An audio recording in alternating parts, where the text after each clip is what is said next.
and all of these right now are ISO 800 and a shutter of 1/60. And surprisingly, the Flip, again, does better than I thought it would, especially the price. This thing is on par with the Mini 4 Pro. They're basically the same picture. The Mini 4 Pro does have night mode though, so that gives it a huge advantage because even just night mode full auto, it just destroys the others. The Mini 3 Pro just gets swept away. You have to add so much ISO here in order to get this to even be visible, and the Mini 3 and Mini 3 Pro share the same camera, remember that. And with the Mini 4 Pro and the Flip, that means dynamic range, exposure balancing, it's the same in both cameras. This is a very bright day and we're looking at trees on the shady side and you can see everything completely fine. The Flip price is closer to the Mini 3, so you think they would compete, but this is why I say don't. Look at the exposure balancing on this Mini 3 footage, and I had to roll the shutter back to make the trees visible, but now the background is way too bright. The Flip and the Mini 4 Pro can both record D-Log-M flat profile, so you can add the DJI LUT and then manually color later. I do want to say the colors were a little weirder on the Flip. I had to play with the reds and darken them and adjust the greens because the green is way too strong. With the Mini 4 Pro though, just adding the DJI LUT and then adding a little bit of adjustment to exposure really made it look nice. Both of these are 10-bit. However, something very weird, the Flip has 10-bit footage all the time, even in normal profile. The Mini 4 Pro only has 10-bit when it's doing D-Log-M. Both of them will do 4K footage at 100 frames per second maximum. Again, I never need that. 30 or 24 frames is what I always use. You can film a hyperlapse on the DJI Flip, so this is the cheapest a drone can get this type of shot for. This is still only 1080p though when you make the hyperlapse in the app. I always shoot the raw photos and I edit a special way in Adobe Lightroom and then stabilize it, so I manually do mine. That's why they look way better. So you can still do that and take the raw photos and make your own, but straight out of the app, no, this is the 1080p file that you get. You also can't use a shutter of 1/2 a second, which, what the heck, why is that happening? Is it because the processor's too small? That sucks because that's the only shutter I want to use. The Mini 3 Pro and the Mini 4 Pro, obviously they let you do a 1/2 second shutter. I'm not sure why that's the way it is, but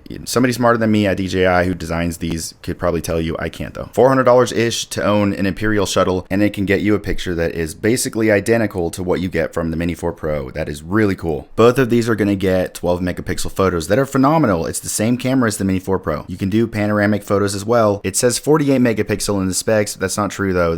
Basically they just take a 12 megapixel photo and they blow it up and they call it pixel binning. It's kind of a gimmick with DJI drones. It's a 12 megapixel sensor. You want to look at the sensor size. That's what matters. They have improved the 48 megapixel. The exposure balancing is better and the details are a little sharper, but trust me, this is nowhere close to 48 megapixels. When we talk about bells and whistles like obstacle avoidance, the Mini 4 Pro and the Mini 3 Pro obviously much superior because they have mostly the whole drone covered with sensors. The Flip just took the caveman approach by covering up the blade, so you can't really break the props on this thing unless something falls into the prop cage past the little spokes. So the anti-bonk